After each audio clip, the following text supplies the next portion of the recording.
ఆంధ్రప్రదేశ్లో ఇంకా వైసీపీ ప్రభుత్వమే నడుస్తుంది. ఏంటి వైసీపీ ప్రభుత్వం ఓడిపోయింది కదా అని అంటే కనుక కాదు, ఇంకా వైసీపీ ప్రభుత్వమే ఆంధ్రప్రదేశ్ నడుస్తుంది. వాళ్ళ అధికారమే ఇంకా చలామణి అవుతుంది.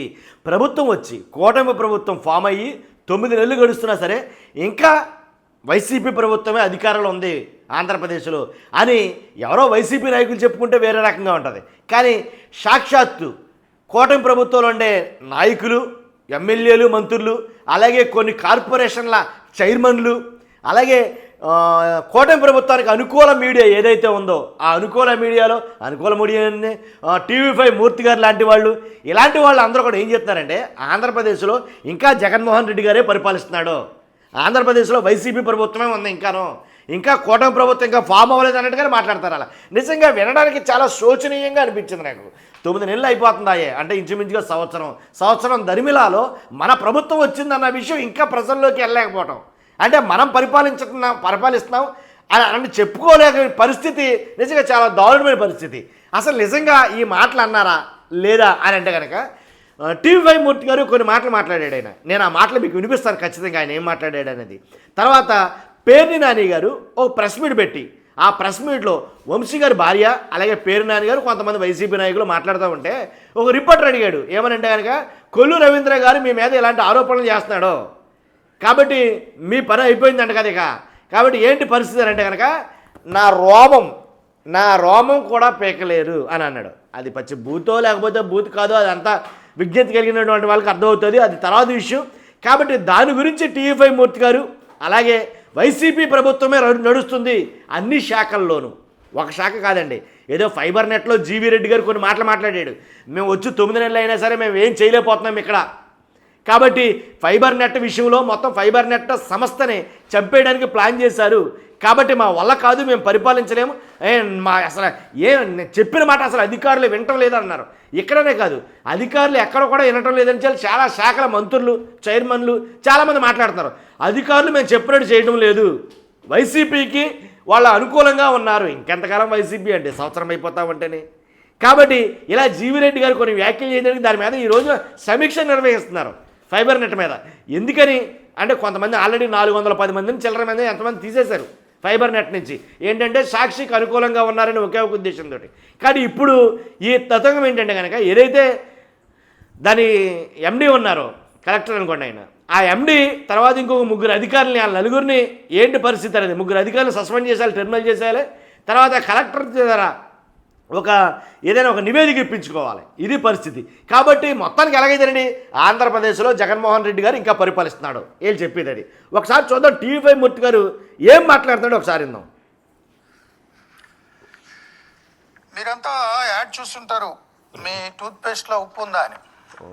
నాకు తెలిసి వైసీపీ వాళ్ళకి అసలు ఇంట్లో టూత్పేస్టే లేనట్టుంది. అయ్యయ్యా, వాళ్ళ భాష, వాళ్ళ మాటలు, పక్కన మహిళలు ఉన్నాను కూడా చూడకుండా వాళ్ళ అధినేత ముఖ్యమంత్రిగా ఉన్నప్పుడే విద్యార్థుల సమావేశంలో మాట్లాడుతూ నా వెంట్రుకు కూడా పీకలేరు, అక్కడి నుంచి మొదలైంది. ఈ కొడాలి నాని, వంశీ తెల్లారు లేస్తే ఏం పీకుతారు అంటూ. నేనైతే ఉద్యోగం పీకేశారు కాబట్టి నేను యాక్టివ్గా లేనన్నాడు కొడాలి నాని. ఈరోజు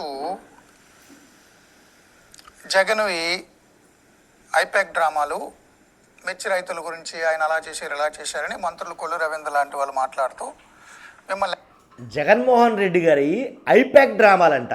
మిర్చి రైతుల దగ్గరికి వచ్చి మిర్చి రైతుల గోస, వాళ్ళ భాష ఏదైతే ఉందో, వాళ్ళ బాధలు, వాళ్ళ కన్నీటి ఏంటి, వాళ్ళ చేసినటువంటి ఆ పడుతున్న ఇబ్బందుల గురించి మిర్చి రైతుల దగ్గరికి వచ్చి ఏమయ్యా మీకు గిట్టుబాటు ధర కల్పించలేకపోవడం ఈ ప్రభుత్వం చేస్తున్న తప్పు, కానీ మీకు గిట్టుబాటు ధర కల్పించే వరకు మీ తరఫున నేను ముందుండి పోరాడతా అన్న మాట ఐపాక్ డ్రామాలంట. మరి కూటమి ప్రభుత్వం లేదు, TDP ప్రభుత్వం కానీ జనసేన ప్రభుత్వం కానీ జగన్మోహన్ రెడ్డి గారు ముఖ్యమంత్రిగా ఉన్నప్పుడు కొంతమంది దగ్గరికి, రైతుల దగ్గరికి వెళ్ళి కొన్ని సార్లు చేసినటువంటి ఏదైతే ఎలాంటి దీక్షలు, ఎలాంటి ధర్నాలు, ఎలాంటి రైతుల దగ్గరికి వెళ్ళి మాట్లాడినప్పుడు వాళ్ళు చేసినవి ఏంటి, ఇది ఐపాక్ డ్రామా అయితే కనుక అది ఏపాక్ డ్రామా అవుతుంది అని ప్రజలు చాలామంది మాట్లాడుకుంటారు. ఖచ్చితంగా మనం ఒకటి అంటే కనుక తిరిగి మనకు ఒకటి వస్తుంది అన్న విషయం 100% తెలిసిందే అది అందరికీ. మిమ్మల్ని ఎవరిని వదిలిపెట్టడం, తప్పు చేసిన వాళ్ళని మాట్లాడారు. దానికి సంబంధించి ఈరోజు పేర్ని నానితో ఒక విలేకరు అడిగితే కొల్లి రవీంద్ర ఇలా అన్నారని, పక్కన వంశీ భార్య ఉన్నారు. పేర్ని నాని భాష మామూలుగా లేదు. నా రోమం కూడా పీకలేరు, ఏం పీకుతారు, అరెస్ట్ అని నవంబర్ డిసెంబర్ అని చెప్తున్నారు, ఏం చేయగలిగారు, ధైర్యం. ఇప్పుడు అంత పచ్చిగా బియ్యం గోడౌన్లో నిల్వలు ఉంచడం, అవి మాయమవ్వడం, పేదలకు ఇచ్చే రేషన్ బియ్యం, దాని మీద ప్రభుత్వం గట్టి చర్యలు తీసుకుని ఉంటే వేరేగా ఉండేది. లాంగ్ రోప్ ఇచ్చారు. ఆయన కొద్ది రోజులు ఎక్కడ ఉన్నా కానీ నేను రోడ్ల మీద తిరుగుతున్నాను, నన్ను ఏం చేయగలిగారు అంటున్నాడు. సో బెయిల్ మీద ఉన్నారు. విచారణ కూడా ఎలా జరిగిందో చూసాం. దారంపూడి చంద్రశేఖర్ రెడ్డి గారిది ఏమైందో చూసాం. పెద్దిరెడ్డి రామచంద్రారెడ్డి గారిది ఏమైందో చూసాం. సజ్జల రామకృష్ణారెడ్డి గారు అటవీ శాఖ భూముల కబ్జా కడప జిల్లాలో, మరి దాని మీద మళ్ళీ వేళ రీసర్వే చేశారు అధికారులు. సో వాళ్ళందరూ ధైర్యం. మామూలుగా వైసీపీ ఐపాక్ అప్పట్లో పీకే ప్రశాంత్ కిషోర్ పీకే అనేవారు. రోజు పీకే అన్న అలవాటైపోయి ఇప్పుడు వాళ్ళ భాషలోనే ఏం పీకుతారు, కొత్త కనిపెట్టాడు. ఈ పీకే అనేది వాళ్ళు వేరే అనుకుంటున్నట్టున్నారు. లేదు, నిజంగానే కూటమి ప్రభుత్వంలో ఉన్న అధికారులు వాళ్ళకి సహకరిస్తున్నారా, వాళ్ళ ధైర్యం చూసుకుని వీళ్ళు ఏం చేయలేకపోతున్నారా. అది సివిల్ సప్లైస్ ఉన్నతాధికారి వాడికి అప్పటి వరకు అక్కడ సివిల్ సప్లైలోనే ఉన్న కార్పొరేషన్లో ఉన్న ఉన్నతాధికారి, మొన్నటి వరకు కూటమి ప్రభుత్వంలో సివిల్ సప్లైస్ కమిషనర్ ఉన్నారు. మరి అప్పుడు వాళ్ళు చేసిన తప్పులు కవర్ చేసుకోవడానికి ఇప్పుడు వాళ్ళ శాఖలో ఉన్నారు కాబట్టి ఏమైనా కవర్ చేశారా? అన్ని శాఖల్లో అదేనా? GV Reddy fibre net chairman నిన్న ప్రెస్ మీట్ పెట్టి ఓపెన్గా చెప్పారు. ఫైబర్ నెట్ కార్పొరేషన్లో వైసీపీ నాయకులకు సంబంధించి, కార్యకర్తలకు సంబంధించి వాళ్ళ ఇళ్లలో పనిచేసే డ్రైవర్లకు కూడా జీతాలు ఇచ్చారు.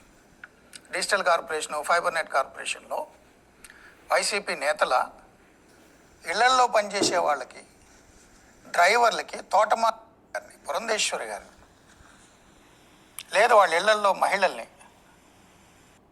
మనుల్ని, షర్మిల గారిని, సునీత గారిని, విజయలక్ష్మి గారిని, అందరినీ పచ్చి బూతులు, అక్రమ సంబంధాలు నెట్ ద్వారా జీతాలు ఇచ్చారు. అది టీవీ5లోనే మనం వెలుగులోకి తీసేశారని అన్నాను నేను. వైసీపీ భాష నేను వాడకూడదు, అది ఎవరు వాడకూడదు, పిల్లలు కూడా వినకూడదు. ఈ నెల కూడా జీతాలు ఇచ్చారట. ఎవరు తిట్టినందుకు జీతాలు వాళ్ళు ఇచ్చారు. సరే, ఇప్పుడు ఈ కూటమి ప్రభుత్వం కూడా ఇస్తోందా? 8 నెలలుగా కార్పొరేషన్ చైర్మన్ చెప్పినా తీసేమని మీరు తీరా? ప్రభుత్వం డబ్బులు వాళ్ళకి జీతాలు ఇస్తూ ఉన్నారా? వాళ్ళతో పని చేయించుకోకపోగా ఏం జరుగుతుంది? ఐఏఎస్లా, వైఏఎస్లా, ఐపీఎస్లా, వైపీఎస్లా? మీ ధైర్యం చూసుకుని ఇప్పుడు కూడా వాళ్ళు అలాంటి భాష మాట్లాడుతున్నారా? అన్ని శాఖల్లో రిషికొండ ప్యాలెస్ కట్టారు, ప్రజల డబ్బు 500 కోట్లు ఖర్చు పెట్టారు, అన్ని నిబంధనలు తొంగలో తొక్కారు, సిఆర్జెడ్ నిబంధనలు తొంగలో తొక్కారు, పర్యావరణాన్ని పాతరేశారు. మళ్ళీ ఆయన గెలిస్తే ముఖ్యమంత్రి నివాసం కోసం అని అప్పటి మంత్రి. మొత్తానికి మూర్తి గారు చెప్పేది ఏతావాత ఏంటంటే, ఇప్పుడు కూడా వైసీపీకి సంబంధించిన అధికారులే అన్ని శాఖల్లో ఉన్నారు, వైసీపీకి సంబంధించినటువంటి నాయకులే ఉన్నారు. కాబట్టి అల్టిమేట్గా మొత్తానికి వైసీపీ అధికారం ఇంకా ఉంది. ఇప్పుడు కూడా వైసీపీ అధికారంలో ఉన్నట్టే. కాబట్టి వాళ్ళు ఏం చెప్పినా, వాళ్ళు ఏం మాట్లాడినా సరే, వాళ్ళు ఎలా మాట్లాడినా సరే, ఎలాంటి చర్యలు తీసుకోలేని పరిస్థితి కూటమి ప్రభుత్వంలో ఉంది అని కొన్ని మాటలైతే మాట్లాడతారు. ఈ మాటలు మాట్లాడడానికి కొంచెం వెగటగా అనిపించాలి. ఎందుకంటే మనం వచ్చి సంవత్సరం అయిపోతుంది, సంవత్సరం దగ్గరికి వచ్చేసాం మనం.